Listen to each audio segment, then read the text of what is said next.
PT Kiang 6 Development Indonesia itu adalah perusahaan patungan antara PT Inhutani 4 yang notabene BUMN dengan Mujur Timber Group.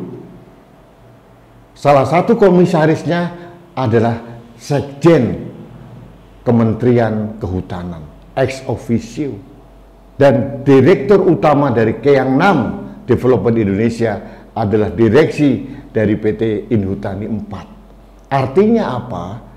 Ini terkait dengan proses hukum yang tebang pilih. Mereka-mereka yang tadi saya sebutkan tidak tersentuh dengan hukum. Mengapa hanya Adeline Lis yang ditargetkan? Ini sangat tidak fair. Dan ini terlihat sekali bahwa ada target tertentu kepada seseorang dan akhirnya Adeline Lis dikorbankan.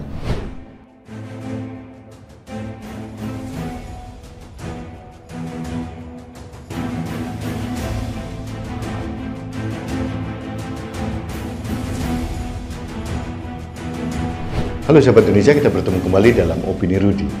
Sahabat Indonesia, kali ini saya kembali mengungkapkan kegalauan saya terkait dengan penzoliman hukum dalam tanda kutip yang menimpa anak bangsa yang bernama Adeline Lis. Adeline Lis ini dihukum 10 tahun oleh kasasi Mahkamah Agung. Nah, untuk mengingatkan sahabat Indonesia terkait kasus ini, sekilas saya gambarkan perjalanan kasus ini. Sekitar tahun 2005, 2006 atau berapa, terjadilah tuduhan kepada PT Kiang 6 Development Indonesia. PT Kiang 6 Development Indonesia itu adalah perusahaan patungan antara PT Inhutani 4 yang notabene BUMN dengan Mujur Timber Group. Salah satu komisarisnya adalah Sekjen Kementerian Kehutanan, ex officio, dan direktur utama dari Kiang 6 Development Indonesia adalah direksi dari PT Inhutani 4. Artinya apa? Ini terkait dengan proses hukum yang tebang pilih. Mereka-mereka yang tadi saya sebutkan tidak tersentuh dengan hukum. Mengapa hanya Adeline Lis yang ditargetkan? Ini sangat tidak fair. Dan ini terlihat sekali bahwa ada target tertentu kepada seseorang dan akhirnya Adeline Lis dikorbankan. Kemudian terjadi tuduhan kepada PT Kiang 6 Development Indonesia yang dituduh melakukan pembalakan liar atau illegal logging.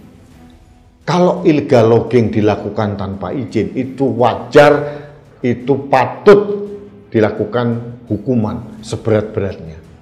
Tapi ternyata dalam kasus PT Kiang 6 Development Indonesia ini tuduhannya adalah melakukan pembalakan liar di area di Kabupaten Mandailing Natal, Sumatera Utara, yang konsesinya masih dalam konsesi PT Kiang 6 Development Indonesia.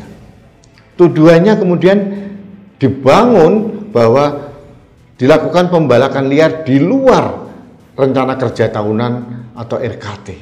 Nah, ini perlu diluruskan karena menurut kesaksian dari mantan Menteri Kehutanan MS Kaban dan juga pernah saya wawancari Pak MS Kaban mengatakan bahwa kalau terjadi kasus seperti ini seharusnya hanya diberikan denda administrasi. Tidak perlu dilakukan penghukuman pidana. Dan dalam kasus ini berlaku hukum lex specialis. Bukan hanya mantan Menteri Kehutanan MS Kaban yang meluruskan dan memberikan informasi kepada majelis hakim, tapi salah satu anggota DPR waktu itu Insinyur Darori yang kebetulan beliau adalah mantan Dirjen di Kementerian Kehutanan juga menyampaikan bahwa yang dilakukan oleh PT Kiang 6 Development Indonesia itu tidak bisa ditarik ke dalam unsur pidana. Penebangan di luar blok tebangan tapi masih di area konsesi itu hanya dikenakan dengan sanksi administrasi semata. Nah, ini seharusnya dipertimbangkan dengan serius oleh Majelis Kasasi PK dari Adeline Lis. Dan keterangan MS Kaban dan keterangan para ahli serta fakta-fakta yang lain itu diterima dengan baik oleh majelis hakim di tingkat pertama dan akhirnya Adeline Lis dibebaskan. Tapi pada kasasi, majelis kasasi malah memutuskan hukuman 10 tahun penjara. Ini penuh dengan keanehan. Keanehannya begini. Yang pertama, tuduhannya pembalakan liar itu masih di dalam konsesi yang dimiliki oleh PT Kiangnang Development Indonesia. Dan kalaupun pembalakannya dilakukan di luar RKT seperti yang tuduhan itu, harusnya menurut Menteri Kehutanan MS Kaban hanya dilakukan hukuman denda atau hukuman administrasi. Dan ketiga, ada keanehan lagi. Mengapa justru yang dihukum adalah Adeline Lis yang notabene hanya direktur keuangan. Direktur operasi bebas di putusan sela. Direktur utama di penyidikan tapi tidak masuk di persidangan. Komisaris aman. Jadi penuh dengan kejanggalan-kejanggalan gitu. Direktur keuangan kan tidak tahu apa-apa tentang lapangan. Dia mengurusi uang masuk, uang keluar, cash in, cash out, administrasi keuangan. Mengapa justru dia yang dihukum 10 tahun? Nah, saya mendengar Adeline Lis beserta keluarganya mengajukan PK, peninjauan kembali. Nah, pada kesempatan ini saya menghimbau kepada yang mulia majelis hakim yang menangani kasus PK dari Adeline Lis ini agar hati-hati menelisik dengan jernih, mempertimbangkan pertimbangan hakim di tingkat pertama. Karena jelas di tingkat pertama Adeline dibebaskan dan ada keterangan-keterangan dari Menteri Kehutanan, ada beberapa pakar yang lain. Semua jelas terang benderang. Nah, kalau perlu lakukanlah eksaminasi. Mengundang pakar-pakar kehutanan, pakar-pakar hukum, atau pihak keluarga dilibatkan untuk melakukan eksaminasi agar majelis hakim bisa mendapatkan gambaran yang jernih sehingga bisa memutuskan sesuai dengan fakta yang ada. Saya hanya memohon jangan sampai kita ini membuat sejarah yang bisa melukai orang lain, anak bangsa sendiri. Ini seperti penjoliman terhadap anak bangsa. Kita pernah mempunyai kasus yang menghebohkan, Sengkonkarta. Hampir sama, negara dianggap salah menghukum orang. Nah, dalam kasus Adeline Lis ini indikasinya kuat negara telah melakukan penjoliman hukum terhadap Adeline Lis.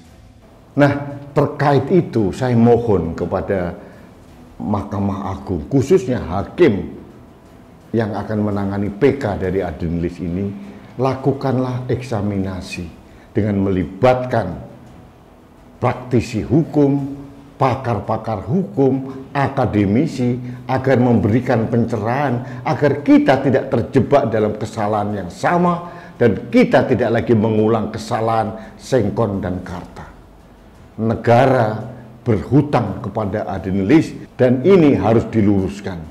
Dari fakta-fakta yang tadi, sekali lagi saya mohon kepada majelis hakim, lakukanlah eksaminasi dengan mengundang pihak-pihak yang berkepentingan, mungkin dari Kementerian Kehutanan, dari para ahli kehutanan, ahli hukum pidana dan sebagainya, dan libatkan keluarga untuk memberikan masukan-masukan agar terang benderang dan majelis hakim mendapatkan gambaran yang utuh sehingga bisa memberikan keadilan yang seadil-adilnya bagi Adeline Lis. Jangan ada dusta di antara kita. Jangan ada penzoliman kepada anak bangsa sendiri, karena ini akan dicatat sejarah sebagai tragedi hukum. Saya percaya kepada majelis hakim di Mahkamah Agung mempunyai keinginan intens untuk menjaga marwah dan kehormatan hukum di negeri ini. Saya berharap suara saya dapat didengar dan dipertimbangkan oleh Yang Mulia Majelis Hakim di MA yang menangani kasus PK Denilis ini, agar kita bisa meluruskan sesuatu yang perlu diluruskan, dan ini adalah sejarah bagi penegakan hukum di Indonesia. Saya kira itu yang saya sampaikan. Terima kasih Anda telah mengikuti Opini Rudi. Kita bertemu kembali dalam Opini Rudi selanjutnya. Salam satu Indonesia, salam Pancasila, salam Indonesia damai. Saya Rudi S. Kamri.